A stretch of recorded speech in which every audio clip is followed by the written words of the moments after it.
Не сдаваться, сколько бы ни было неудач. Когда ты знаешь, что делаешь то, что должно, ты должен пытаться. Early this morning. Идет, брат! Я думал, это легко идет. So, 5, 4, 3. Here you go, man. Come on, run, run. There you go. 5 seconds, man. Come on, man. This way, this way. In a way, does it really matter how he fights? Because if you come out there, so far, no one's been able to stop that initial takedown, and you can just do what you want to do. Bro, when somebody laying down on the match, it's how weird you are. You're on the ground, bro. And ground and pound, submissions, bro, they don't care about your style. So we'll see. We'll be happy to see him in the cage, middle, or fight him, striking, wrestling, grappling. And I want to know how he can handle it. The guys, the other UFC fighters who usually strikes, they takes him down. I'm a wrestler in MMA, like one of the best wrestlers in MMA. How it's not possible to take him down, to take this guy down? If Robert took him down and Tyron Till scramble and take over, and he took him down as well. Like, Is he overrated in your opinion? no. I think he's worthy of all the perfectly praise. He's worthy of all the Yeah. praise and everything that he receives. absolutely. I think Khamzat is a special fighter. As far as the Whitaker fight, the last time we saw him, to me, that was the reminder that he is still a special fighter. There was maybe a narrative or some people who thought like, okay, maybe we've seen the best of him. Maybe the sickness got to him. Maybe he's not as good as he first appeared. Whatever. The Gilbert Burns fight, he goes the distance. The Usman fight was a bit surprising. Was that the one where you also said, okay, no, this guy is back or legit, or you always believed? You never doubted? No, from the first time I saw him fight, I knew this guy was going to be special. 100%. Khamzat Chimaev's last week of training is in full swing, and he's not holding back. Every session is intense. Every punch is a warning shot. He's making it clear to Dricus Duplessis that fight night won't be gentle, promising chaos, damage, and a statement that could shake the division. I don't know. We train a lot of different things, like working with the cardio, with everything. You know, I never had bad cardio. I don't know what people are saying. I go all in. You know, so try to be in the cage with me, bro. You're gonna know which cardio I has In MMA. What do you make of him wanting to fight you then? Because I don't know. I believe him when I've talked to him about it. And I remember even before he fought his last fight, he was saying, I want that guy. I want Khamzat. I want the guy that people think is the scary guy. Respect that. So not everyone saying that, you know. So a lot of guys was running away from me, you know. So he gets the champ and he says, I want to fight him. It's good. Respect. And what I can say about it. It's good for me. Khamzat's training has been nothing short of intense. One of the first drills he's been incorporating is the hand cycle. It might look simple at first glance, but it's a brutal way to build upper body endurance and keep the shoulders burning. For someone like Khamzat, who relies heavily on relentless pressure, this kind of conditioning makes a real difference in the later rounds. Go!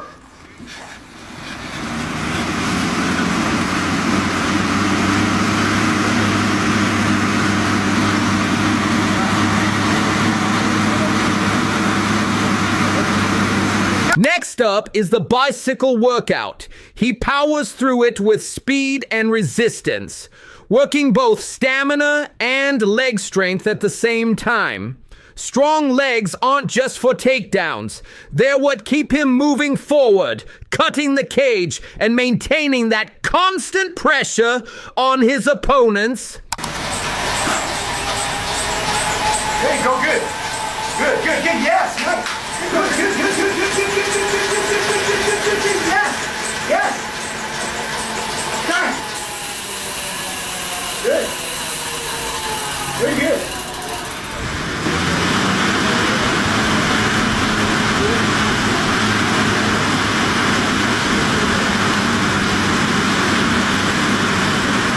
Then there's the heavy ball bench press. This isn't your standard gym bench press. It's explosive. Slamming that weight up and controlling it or back down trains his chest, shoulders, and arms to deliver power in short bursts. Perfect for those sudden fight-ending shots. Time.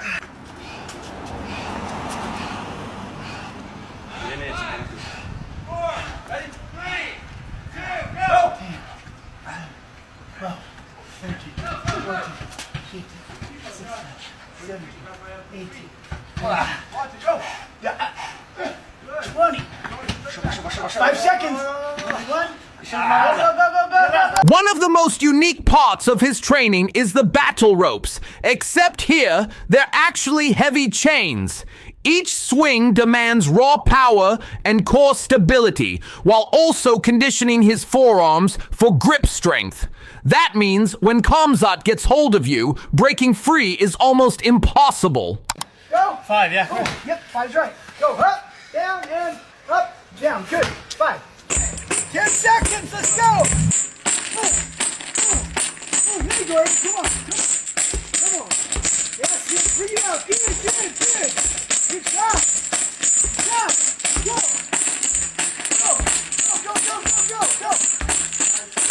10 seconds. Good job.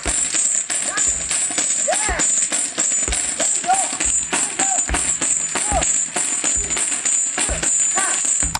Shadow boxing is a staple for any fighter, but Khamzat takes it up a notch by holding dumbbells while he does it. The extra weight makes every punch more demanding, forcing his muscles to adapt so that when he steps into the cage without them, his hands are faster and more explosive. Peaking of his physical training and his training camp, and it's been amazing to see all his coaches coming together. And he's been training with Coach Cal, like Armin took him over there, and he's been doing a great experience just not on the physical training but at the recovery. And I feel like that helped him a lot, that recovery part and that guidance that Armin put it and gave to Chimaev. Also, it's really nice that he's been here already for like 4 or 5 weeks. When it comes to the upcoming fight, Khamzat says he can read it almost instantly. In those first moments, he expects to know if his wrestling will be the story or if he needs to shift gears. He keeps it simple. If the chance to finish early shows up, he will take it, but he is also ready to grind through the full fight if needed. He calls Dricus a good, hard-working champ, but does not put him above himself. There is respect there, but not the kind that makes him back away. He sees the matchup as fair and winnable, not some untouchable obstacle. Can you even tell when you guys do a stare down, at the end, and you, like sometimes you kind of go like this, and I've heard fighters like Cormier is always saying that he's got to feel you out, Can you even tell when you do that? Like if you and Dricus square off next in Chicago, and you kind of go like this to him, do you think you'll know right then? If 20 seconds, if we wrestle, I will know. So, but we'll fight in the fight. It looks a little bit weird, but he's a good fighter, but he's there champ, not like just because he's, because he's Dricus, but he's work hard. He comes there and become a champ, but he's not better fighter than me. Khamzat points out that other fighters have managed to get Dricus to the mat at times, and he uses that as a measuring stick. For him, that fact underlines his confidence in bringing elite wrestling into the fight and controlling where it goes. He believes those early exchanges will tell him what he needs to know. Like I told before, and the guys after my fight with Robert, and they said, I said to the guys, watch guys, the other UFC fighters was usually strikes, they takes him down. I'm a wrestler in MMA, like one of the best wrestlers in MMA.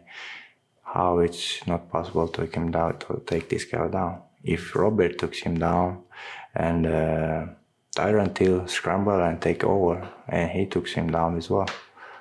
But, the guys know at which level I am in wrestling. And he also notes something simple about Dricus asking for the fight. A lot of fighters avoid risky matchups, So the fact that Dricus stepped up adds a layer of respect and makes the fight more interesting to him. It changes the tone from avoidance to a proper test. In MMA.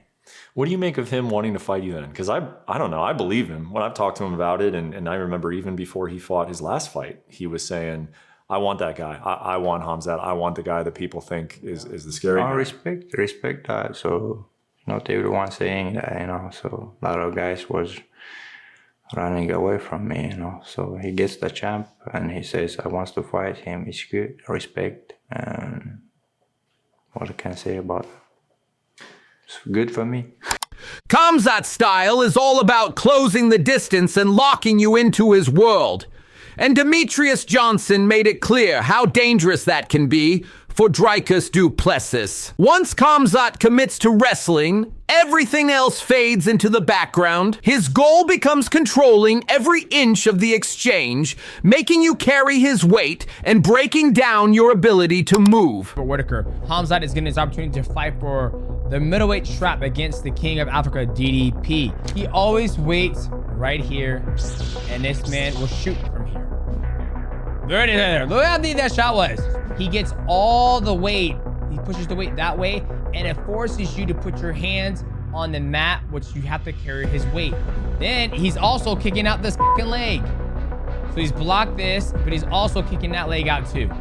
It's not just about taking someone down, it's the way he keeps switching angles, taking away any chance to build yourself back up. Johnson pointed out how Khamzat is constantly removing the opponent's base, making it harder and harder to stand. This is where the fight can turn into a grind for DDP, with Khamzat wearing him down bit by bit. Then he's also kicking out this fucking leg.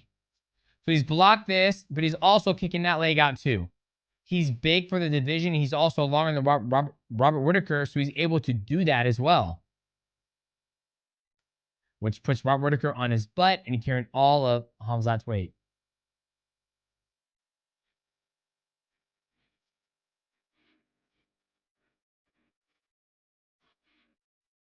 And right now, Khamzat's resting. There's also that position Johnson calls Khamzat's comfort zone, where he can settle in and control without rushing. In that spot, he's patient, waiting for even the smallest mistake before advancing. For DDP, letting Khamzat get there could mean a long night of defending instead of attacking. We call this, I like to call this home, okay?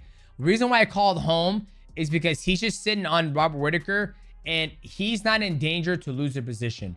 He's waiting for Whitaker to make a mistake. That way he can capitalize on Whitaker's mistake. He's sitting here. He's able to punch with this hand. He's able to punch with this hand. He's able to keep his weight there. He can rest here. His heart rate has to get jacked up. He's basically resting while Robert Whitaker is, you know, trying to survive for his life. So we'll call this home. Okay. If the fight goes this way, Johnson hinted that DDP's survival would come down to whether he can stop those entries before they even start. Because once Khamzat locks in and starts his chain of control, getting free is no easy task. When you look at Khamzat, you have to look at him when he jumps on you, you better be ready for the best. You better have the best wrestling, anti-wrestling and fighting skill ready to rock and roll, because once he locks on, he's gonna be looking to go to that position, which I call it home. He's gonna sit there and wait, and then he's gonna, let's see what you're gonna do. Once you start the post, he's gonna take out that post. He takes out the post. He's gonna jump to the other side, take out the other post, get his hooks in, and beat you up until you give him your neck or neck crank, and he's gonna take it. That's what he wants to do. He doesn't want to do anything on the feet. If he could, he would wrestle all day, every day. Johnny Walker kept his take short but confident when talking about Dricus du Plessis against Khamzat Chimaev. He sees Khamzat not just as strong, but as someone who mixes that strength with sharp technique. For him, that combination is enough to end the fight inside the distance. While he acknowledged that Dricus brings his own skills to the table, Walker leaned toward Khamzat having the edge in nearly every area. It wasn't just about power, it was about how effective Khamzat is at what he does best. In his mind, that makes Khamzat a tricky and dangerous opponent. The kind who can find a way to close things out no matter what. Rampage Jackson has seen plenty of talent walk through the gym, but the way he talks about Khamzat Chimaev stands out. He didn't just say Khamzat was good, he said in the short time he watched, Khamzat was murking people. That word choice says a lot. Rampage called him a beast and made it clear his work ethic is on another level, even drawing a comparison to Michael Bisping, who he says was always a non-stop worker in training. Coming from Rampage, that's high praise. Then there's Dricus Duplessis. Rampage hasn't stood next to him yet, but the word going around is that the guy's huge for his division. Not just tall or wide, genuinely big and powerful, the kind of strength you notice. But Rampage was quick to remind everyone that being stronger doesn't automatically mean you win. He's been in there with guys who could outmuscle him and still found a way to beat them. What really piques his curiosity about this fight is the contrast. On one side, you've got Khamzat, who's a big welterweight turned middleweight that pushes a crazy pace and thrives on pressure.